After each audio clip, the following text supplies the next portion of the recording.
Jangan lupa like, comment, and subscribe channel YouTube TVRI Bengkulu dan nyalakan lonceng notifikasinya.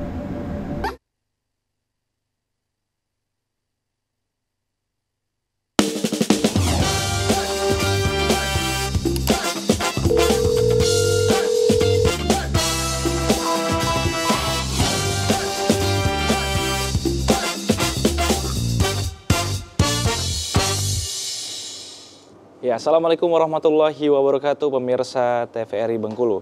Waktu dan kesehatan adalah dua aset berharga yang tidak dikenali dan dihargai sampai dengan keduanya hilang. Jadi mumpung kita masih punya waktu dan tubuh kita masih bugar, kita akan bincang-bincang di Dokter Kito bersama Kito Sehat. Edisi yang hari ini akan membahas berkenaan dengan depresi. Tentunya bersama saya Pusu Siregar yang akan memandu kurang lebih selama 1 jam ke depan. Nah, ini biasanya para Gen Z, para milenial nih kan dikit-dikit depresi ya dokter ya. Jadi kita akan obrolkan lebih lanjut tentunya bersama dengan kedua narasumber kita. Yang pertama ada Dokter Lisda. Selamat pagi dokter, apa kabarnya? Baik, halo Pusu. Siap untuk memberikan edukasi ya dokter ya? Sangat siap. Ini masalah paling utama, paling krusial untuk Gen Z nih biasanya dokter. Dan juga kedua saya perkenalkan pemirsa ada Dokter Junia. Selamat pagi dokter, apa kabarnya? Selamat pagi, baik, alhamdulillah. Sehat dokter ya? Sehat. Oke, jadi berkaitan dengan depresi ini sebenarnya secara umum atau secara definisi seperti apa dokter? Karena kan istilahnya mungkin sudah cukup dikenal di masyarakat khususnya untuk anak muda, tapi yang sebetulnya itu seperti apa? Oke, jadi sebenarnya kalau penggunaan terminologi depresi rasanya semua orang udah hampir tahu ya. Jadi itu kayak udah familiar lah ya, bisa dibilang hampir kayak pasaran lah ya terminologi depresi.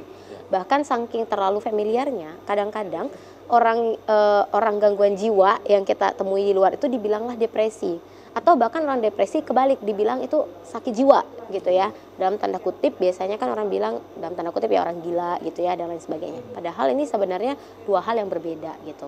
Karena kalau kita lihat dari segi definisinya aja, depresi itu sebenarnya merupakan gangguan mood atau suasana perasaan yang sifatnya itu memang mendalam, artinya mempengaruhi banyak aspek kehidupan, seluruh kehidupan si individu ini dengan onset minimal 2 minggu.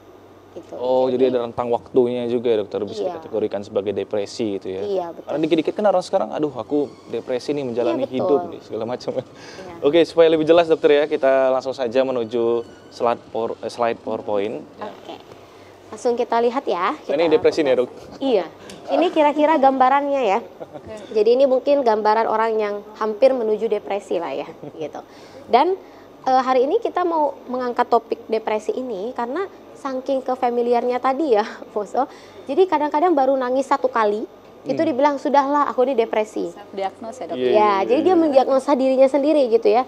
Atau jangan-jangan gini, baru nangisnya tuh 2 kali atau 3 kali, udah habis itu langsung semua orang ngejudge, udah depresi tuh orang, karena nangisnya kebetulan meraung gitu. Tapi sebenarnya besoknya pas kita lihat udah segar orangnya. Gitu. Jadi sebenarnya apa aja sih batasan-batasannya ya untuk kita bisa bilang oh ini pasien depresi atau enggak gitu. Mungkin boleh dibantu untuk ditayangkan slide-nya. Iya, boleh ke next slide ya. Ya, jadi mungkin secara garis besar definisi dari depresi itu dia adalah sebuah gangguan mood atau suasana perasaan ya. Dan dia di rentang waktu tertentu dokter ya? Iya, jadi gangguan mood atau suasana perasaan yang bersifat pervasif ya. Jadi pervasif itu artinya dia bersifat mendalam, mempengaruhi aspek kehidupan dari individu itu. Nah, aspek kehidupan itu yang seperti apa? Artinya kalau dia cuma nangis aja, tapi ada 3 sebenarnya ya pengukuran aspek itu nanti. Ada dari segi pekerjaan, ada dari segi interaksi sosial, ada juga dari segi perawatan diri. Nah, dari 3 aspek ini, kalau dia masih oke-oke aja, maka belum bisa kita bilang kalau ini pasien depresi. Dia harus menyentuh ketiga hal tadi dok? Iya, betul. Minimal banget sebenarnya tuh 2 ya. Jadi kalau baru sekali nangis, 2 kali nangis, tapi memang meraung gitu ya, teriak-teriak gitu. Terus tapi besoknya kita lihat masih berangkat kuliah.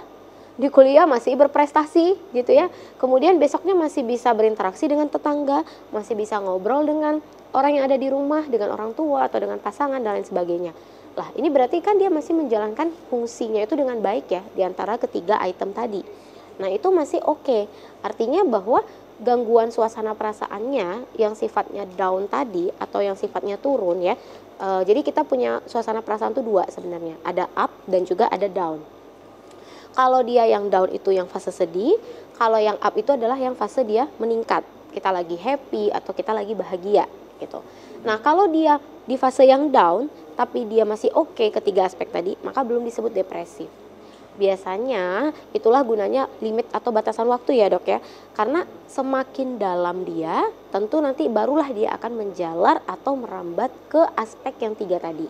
Ini setiap orang bisa beda-beda nggak nih dokter? Karena kan ada seseorang tuh yang ketika dia mengalami sebuah masalah, tapi dia santai-santai saja misalkan dalam menghadapi persoalan tersebut. Iya. Misalnya dengan masalah yang sama tapi dengan orang yang berbeda, apakah dampaknya bisa sampai ke depresi ini dok? Ya, jadi jawabannya tentu bisa beda.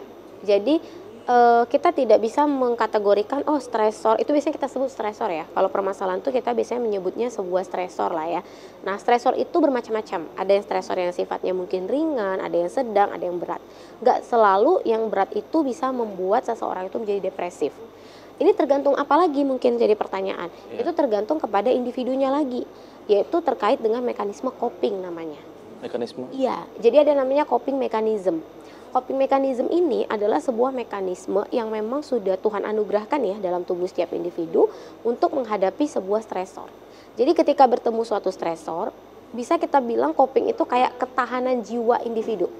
Gitu ya. Ada yang strong istilahnya ya, mungkin Gen Z akan mengenalnya strong banget gitu ya, itu aja dia masih kuat gitu ya.